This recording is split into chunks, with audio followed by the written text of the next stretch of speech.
Special cell की एक team ने, जिसमें एसीपी गोविंद शर्मा थे, इंस्पेक्टर चंद्रिका प्रसाद, अमूल त्यागी और इंस्पेक्टर रविंद्र जोशी थे।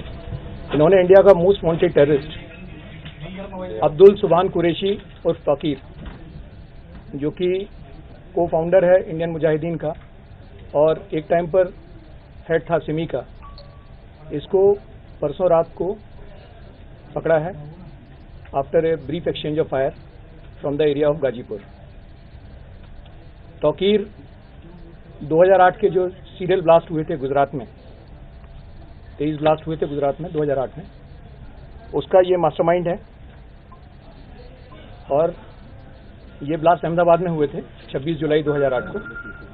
कुछ दिनों बाद 29 अनएक्सप्लोडेड आईडी मिले थे सूरत से, वो भी इसी की मास्टरमाइंड था, उसका भी है, और वो प्लांट किए गए थे। वो अनएक्सप्लोडेड रह गए थे due to some technical reasons.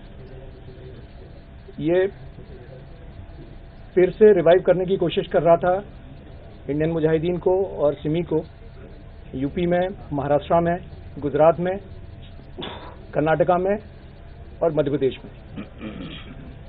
हमारे पास इंफॉर्मेशन थी कि ये अपने एक ओल्ड एसोसिएट से मिलने गाजीपुर के एरिया में आएगा। इस इंफॉर्मेशन पे टीम कई दिनों से काम कर रही थी और इसको एक ब्रीफ एक्सचेंज ऑफ फायर के बाद परसों रात को गाजीपुर से अरेस्ट किया गया।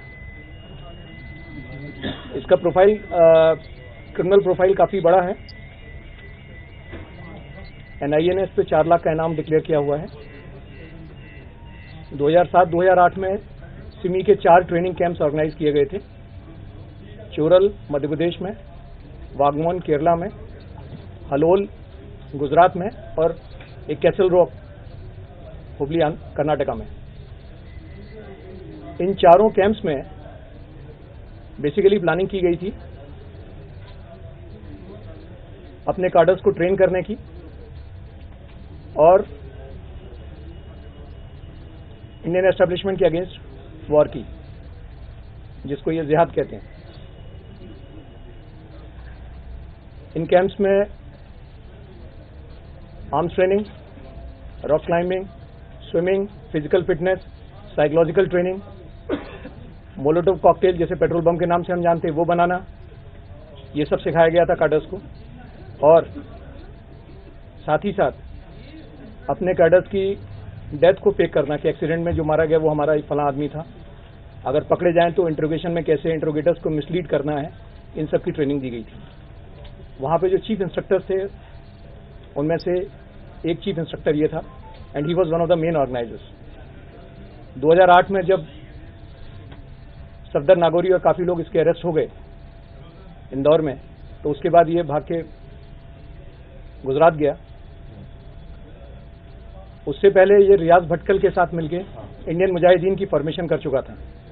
ये जब कर्नाटका में था तो इसकी मुलाकात रियाज भटकल, इकबाल भटकल वगैरह से हुई थी भटकल एरिया में, और वहां के रेडिकलाइज यूथ के साथ मिलके और सिमी के वो लोग जो ज्यादा रिएक्टिव और वोलेटाइल थे, रेडिकलाइज ज्यादा थे, उनके साथ मिलके इन्होंने इंडियन मुजाहिदीन की फाउंडेशन भी की थी। तो 2008 में सफदर नागौरी पकड़ा गया और काफी लीडरशिप सिमी की पकड़ी गई और ये हेड बना सिमी का। तो उसके बाद ये पुणे में गया था रियाज भटकल के साथ मिलके। इसने ऑफर किया था कि हमें बम ब्लास्ट करना है, वो इसका इनिशिएटिव था, sinister initiative I would say. और वो बम ब्लास्ट में सारे लड़के लॉजिस्टिक्स इसके प्रोवाइड किए हुए थे, उसकी कॉन्स्पिरेसी पूरी इसकी थी, प्लानिंग पूरी इसकी थी। उन ब्लास्ट में ये पकड़ा नहीं गया और उसके बाद ये भाग गया, इंडिया में 2-3 जगह भागता रहा और फाइनली रक्सौल के बॉर्डर से ये नेपाल चला गया था। पिछले कई सालों से नेपाल में रह रहा था।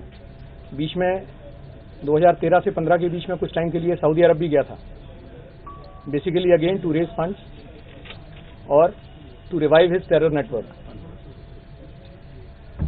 सॉरी, आई विल रिपीट, 2015 से 17 के बीच में Saudi 2 years he was in Saudi Arabia. और वो सारी डिटेल्स अभी हम वेरीफाई कर रहे हैं। नेपाल में इसने नकली डॉक्यूमेंट्स के बेसिस पे ये रह रहा था, नकली डॉक्यूमेंट्स क्रिएट किए हुए थे। इसकी फिर कुछ लोगों से इसका कांटेक्ट हुआ फॉरेन में and finally he had come back to India. जब से लगा कि इंडियन मुजाहिदीन की सारी टॉप लीडरशिप या तो मारी जा चुकी है, पकड़ी गई है या बाहर है, सिमी भी ऑलमोस्ट खत्म हो चुकी है, सिमी के जो टॉप लीडर्स हैं वो खत्म हो चुके हैं, तो ये आया था दोबारा रिवाइव करने के लिए। जैसे मैंने आपको बताया कि इसके जो प्लान था, इनिशियल प्लान था, जिन जगहों पे ये स्ट्रांग था, यूपी में था, ये महाराष्ट्र में स्ट्रांग था, गुजरात में स्ट्रांग था, कर्नाटका में स्ट्रांग था और मध्य प्रदेश में, तो ये इसका प्लान था वापस उस नेटवर्क को रिवाइव करना। इसके बाद रिकवरी क्या होगी, प्लानिंग क्या है? देखिए, मैंने कहा कि ये दिल्ली आया था अपने किसी एसोसिएट से मिलने के लिए। इसके पास से एक पिस्टल मिली है और 5 कार्टूजेस मिले हैं, 9 mm की पिस्टल है, कुछ फेक डॉक्यूमेंट्स हैं जिनको हम वेरीफाई कर रहे हैं।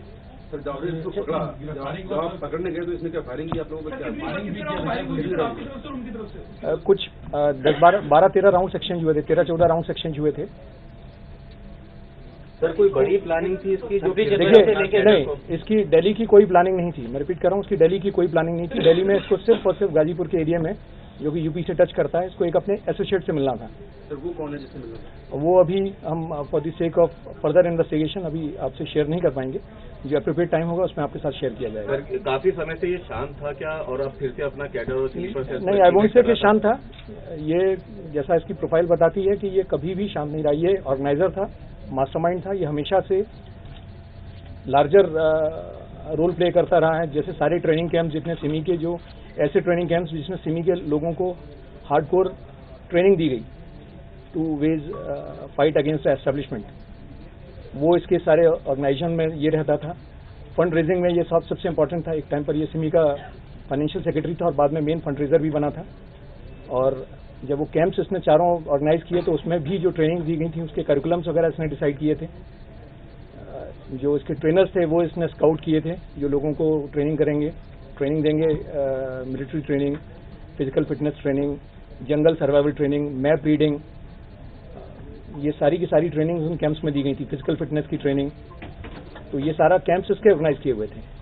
और जब इसकी लीडरशिप पकड़ी गई थी तो 2008 के ब्लास्ट जो इसने किए थे, तो उसके पीछे इसका मंशा था कि हमारे लीडर्स बहुत सारे पकड़े जा रहे हैं, तो we have to do something big and spectacular, ताकि हमारा ऑर्गेनाइजेशन फिर से रिवाइव हो। और सो कॉल्ड इनमें एक परसिक्यूशन सिंड्रोम इसको लगता था कि एक माइनॉरिटी कम्युनिटी के साथ दूसरी कम्युनिटीज ढंग से नहीं करती हैं, तो उसके लिए भी एक मैसेज सा देना चाहता था। एक परसीव्ड सिंड्रोम था इसके माइंड में। 2008 ब्लास्ट के बाद क्या और भी ब्लास्ट जो हुए हैं या पहले उसमें शामिल था ये? इसके नाम कई ब्लास्ट में आए हैं, लेकिन अभी वो रोल हम वेरीफाई कर रहे हैं। जैसे बॉम्बे ब्लास्ट जो था 2006 में, ट्रेन ब्लास्ट जो था, उसमें इसका नाम फिगर किया था, but we'll have to verify from Bombay. जो उसमें 1-2 एसोसिएट्स थे, जो पकड़े गए लोग थे, वो इसके जानकार थे और इसका नाम उसमें फिगर किया था। बट इसका एग्जैक्ट रोल एक बार बॉम्बे से पता करना पड़ेगा। सिमिलरली बॉम्बे ब्लास्ट जो थे, बॉम्बे ब्लास्ट भी बेंगलोर ब्लास्ट में भी इसका रोल है। तो एक बार हम बेंगलोर से कंफर्म करेंगे इसका एग्जैक्ट रोल क्या था, क्या उनके सामने बाकी एविडेंसेस हैं। कई जगह इसका नाम, जैसे मैंने आपसे कहा, ये एक बहुत श्रूड और शार्प माइंड कैरेक्टर है, जो ट्रेसेस छोड़ने में हमेशा यकीन रखता है कि ट्रेस न छोड़े जाएं। इसकी बैकग्राउंड जो है, ये बहुत अच्छी प्राइवेट कंपनीज में काम करता था, बहुत अच्छी प्राइवेट कंपनीज में काम करता था। टॉप नॉच आईटी फर्म्स में काम कर चुका है ये प्राइवेट कंपनीज में, और अच्छी सैलरी थी इसकी, बहुत अच्छी सैलरी थी। टेक्निकल बैकग्राउंड है, इंजीनियर है ये, और इंग्लिश मीडियम स्कूल्स में पढ़ा हुआ है। ऐसा नहीं है कि कोई डिप्राइव्ड फैमिली से आया हो, अच्छे इंग्लिश मीडियम स्कूल्स में पढ़ा हुआ है, इंजीनियर है, आईटी फर्म्स में इसने काम किया हुआ है, और टेक्निकल नॉलेज इसकी बहुत साउंड थी। हम ये भी वेरीफाई कर रहे हैं कि जो अल अरबी के नाम से जब दिल्ली में ब्लास्ट हुए थे, ऐसा सस्पिशन है कि वो ईमेल्स इसने साइन की थी। इसको बम बनाने का एक्सपर्ट कहा जाता है। ये बम बनाना कहाँ से सीखा और किस तरह से? ये बहुत सा बड़ा ग्रुप था। मैंने कहा कि ये इसका ग्रुप था, इसने कई चीजें इसके पास एक्सपर्ट्स हैं जिनसे सीखी हुई है। बहुत सारी टेक्निकल डिटेल्स और हैं जो आपके साथ एप्रोप्रिएट टाइम पर हम शेयर करेंगे। सर, इसके ऑर्गेनाइजेशन में से इंडिया का बिन लादेन क्यों कहा जाता है? मैंने भी पढ़ा, ऐसा विकिपीडिया पे कहीं लिखा था कि उसमें इसको डिस्क्राइब किया गया बिन लादेन ऑफ इंडिया। क्या आपने इसे रिमांड पे ले लिया है? इसको 14 दिन के पुलिस रिमांड पे लिया है हमने, 14 डेज पुलिस रिमांड। दीपक सहरावत साहब जो हमारे सीएम हैं, उनकी कोर्ट में इसको पेश किया गया था और वहां से 14 डेज का पुलिस रिमांड सीख किया गया। ये गुजरात में ब्लास्ट के बाद कहाँ की मूवमेंट क्या क्या रही?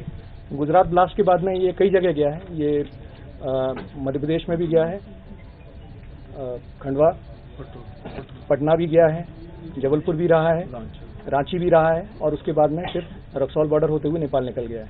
इनफैक्ट इसके एक साथी ने कन्फेस किया हुआ है, रिकॉर्ड पर है, कि उस ब्लास्ट के बाद इसने नया टीवी सेट खरीदा था और मिठाई बांटी थी, कलर टीवी सेट। तो बता दें कि मुंबई में 2 एड्रेस थे, एक मीरा रोड पे था और एक दूसरा इस्माइल मोहल्ला में। तो क्या वहाँ पर ये रेगुलरली आता रहता था कि नहीं? पिछले 10 सालों में ये उन एड्रेसेस पे नहीं गया है। ये इसको पता था कि पुलिस वहाँ पे, जो बॉम्बे पुलिस है, वो सर्विलेंस रख रही है, और भी कई जगह की स्टेट पुलिस इसको ढूंढ रही है, इसको कई स्टेट्स की पुलिस ढूंढ रही है। सर नेपाल पहले इसको अरेस्ट किया गया, दिल्ली में क्या प्लानिंग थी? इसकी दिल्ली में कोई प्लानिंग नहीं थी, मैं फिर से रिपीट कर रहा हूँ, दिल्ली में इसकी कोई प्लानिंग नहीं थी। दिल्ली में ये सिर्फ एक अपने कॉन्टेक्ट से नहीं, इसकी नहीं, ऐसा कुछ नहीं है। जैसे मैंने आपसे कहा कि इसका दिल्ली में बेस नहीं था, इसका जो स्ट्रांग बेस रहा है ये मध्य प्रदेश, कर्नाटका, गुजरात, महाराष्ट्र एंड यूपी, यही इसका पहले भी बेस पॉइंट रहा है। तो दिल्ली क्या करना है? इसका एक ओल्ड एसोसिएट है जिससे मिलने आया था। 26 जनवरी से पहले दिल्ली आना, वो भी ऐसे टेररिस्ट का, जिसको लेकर के तमाम एजेंसी अलर्ट हैं। मतलब ये बात है, मतलब एक तरह से बहुत रिस्क उठा मैम अलर्ट है तभी पकड़ा गया है। पिछले कब से रह रहा था? नेपाल में नौकरी कर रहा था, क्या कर रहा था? गाजीपुर में? नेपाल नहीं, ये गाजीपुर में रह नहीं रहा था, मैं फिर से रिपीट कर रहा हूँ, इसका मूवमेंट गाजीपुर में रह नहीं रहा था। ये come from Uttar Pradesh side. कब आया था सर? ये उसी दिन, जिस दिन पकड़ा था उसी दिन, उसी वक्त आया था। इनफैक्ट नेपाल की बात कहाँ गया? सर नेपाल में क्या कर रहा था? ये नौकरी कर रहा था या? कुशवाहा सर ये बताइए, इतना एक्सपर्ट, इतना मोस्ट वांटेड आतंकी, इतना बेवकूफी कैसे करेगा इतने अलर्ट में आके दिल्ली में गाजीपुर? देखिए, ये बिल्कुल बॉर्डर पे आया था, और आदमी कहीं ना कहीं तो गलती कर ही जाता है। या कुछ पार्ट ऑफ इन्वेस्टिगेशन है सर? नहीं, यूपी में कहाँ रहता था, ये कुछ नहीं पता है। अभी वो डिटेल्स अभी आपसे हम नहीं शेयर कर पाएंगे, हम लोग भी कई चीजें वेरीफाई कर रहे हैं।